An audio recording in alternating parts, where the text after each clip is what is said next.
वृत्त का न आरंभ होता है न अंत, जैसे वडनगर के आरंभ और अंत का भी कोई बिंदु नहीं है, जो प्रागैतिहासिक काल से चुनौतियों को झेलता हुआ आज तक अटूट आबाद अनवरत खड़ा है। इसकी नींव 2500 वर्षों से भी अधिक पुरानी है। सिंधु सरस्वती सभ्यता के बाद महाजनपदों की स्थापना हो रही थी। उसी समय वडनगर जैसे छोटे नगरों की शुरुआत भी हुई थी। उस समय इसका नाम था आनर्तपुर। रूपेण नदी और कपिला नहर से सदा पूरित जल राशि के निकट ऊंचे टीले पर बसी बस्ती के नागरिक 5वीं सदी ईसा पूर्व से अपने कच्चे पक्के घरों में रहते। यूनानियों के आने के बाद बक्ट्रियन ग्रीक्स ने इस क्षेत्र को ले लिया। 2री सदी ईसा पूर्व से लेकर 1ली सदी ईसा पश्चात तक यूनानी राज के निशान यहां उनके सिक्कों में दिखते हैं। उस समय यह नगर जाना जाता था आनंदपुर के नाम से। शक संवत यानी प्रथम सदी में क्षत्रप और सातवाहन वंश के बीच इस क्षेत्र के अधिकार को लेकर काफी खींचतान चली। तब यहां पक्की ईंटों का परकोटा पुरानी प्राचीर के ठीक ऊपर बनाया गया और नगर परकोटे की जगह तक बरकरार रही, जिसे प्लम्ब लाइन कहते हैं। 5वीं सदी में क्षत्रप वंश का पतन होने लगा और गुप्त वंश का उदय। फिर 8वीं से 10वीं सदी में गुजरात राष्ट्रकूट, प्रतिहार और चावड़ा शासकों के हाथ चला गया। अब मजबूत सड़कें और विस्तृत परकोटा आनर्तपुर नगर में दिखने लगे।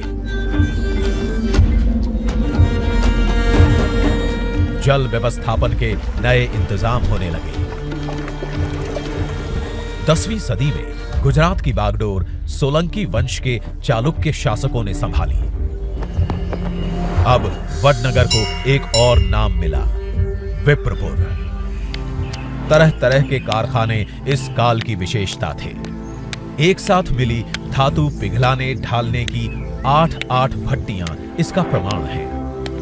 इसी कालखंड में शर्मिष्ठा झील पर घाट, वाव, कुएं, तालाब बनाकर जल व्यवस्था को और सुडौल किया गया और बना कीर्ति तोरण, जो आधुनिक वडनगर की पहचान और शान है। मध्य युग में यहां पर सुल्तानों और मुगलों का शासन रहा। अब वडनगर वृद्धनगर के रूप में भी प्रचलित था। इस दौर में परकोटे की ऊंचाई बढ़ी, जिनके बुर्ज अब चतुर्भुज नहीं वृत्ताकार बनने लगे थे। मुगलों के पतन और मराठा राज के उत्थान के साथ पुणे के पेशवाओं ने गुजरात पर सन 1726 में प्रभाव जमाया। 19वीं सदी से वडनगर में बदलते हुए दौर के निशान साफ दिखाई देने लगे। कभी आनर्तपुर, कभी आनंदपुर, विप्रपुर, वृद्धनगर और फिर वडनगर के नाम से जाने जाने वाली इस नगर की पुरातनता आज आधुनिकता से साक्षात्कार कर रही है। तो आइए दुनिया को भी साक्षात्कार कराते हैं वडनगर की इस भव्य विरासत से। स्वागत है आपका अनंत अनादि वडनगर म्यूजियम में। भारत का सबसे विशाल आर्कियोलॉजी एक्सपीरियंशियल म्यूजियम, वो भी जीवंत एक्सकेवेशन साइट के साथ। अलग अलग थीमेटिक गैलरीज में बटा है ये म्यूजियम, जो आपको इतिहास के अलग अलग कालखंडों में ले जाएगा। आपका स्वागत होगा ओरिएंटेशन गैलरी से। सिटी गैलरी में आप देखेंगे वडनगर शहर का उद्गम और विकास कैसे हुआ।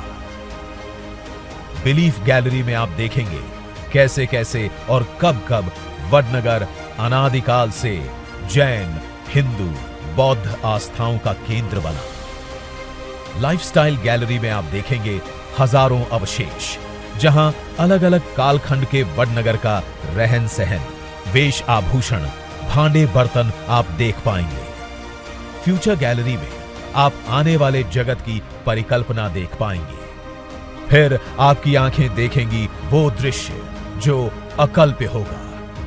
एक विशाल एक्सकेवेशन साइट, जहां आप साक्षात देखेंगे एक प्राचीन दीवार जिसे पुरातत्वविदों ने दशकों की अथक मेहनत के बाद धरती के गर्भ से खोज निकाला है। इस दीवार का निर्माण कई कालखंडों की कहानी कहता है। हम देख सकते हैं कि पहले सबसे गहरी परत में मिट्टी की भित्ति है। उसके ऊपर अलग अलग कालखंडों में पकाए गए ईंटों की दीवारें मिलती हैं। अद्भुत डिजाइन और इमर्सिव टेक्नोलॉजी का उदाहरण होगा ये संग्रहालय। पुरातत्व शास्त्र को भी सैल्यूट करने का मन करेगा आपको यहां आकर। हर कोना आपको भारतीय संस्कृति के और निकट ले जाएगा। इतिहास का हर टुकड़ा आपको आपकी जड़ों से जोड़ेगा और नई पीढ़ी को प्रेरित करता रहेगा। अनंत अनादि वडनगर म्यूजियम।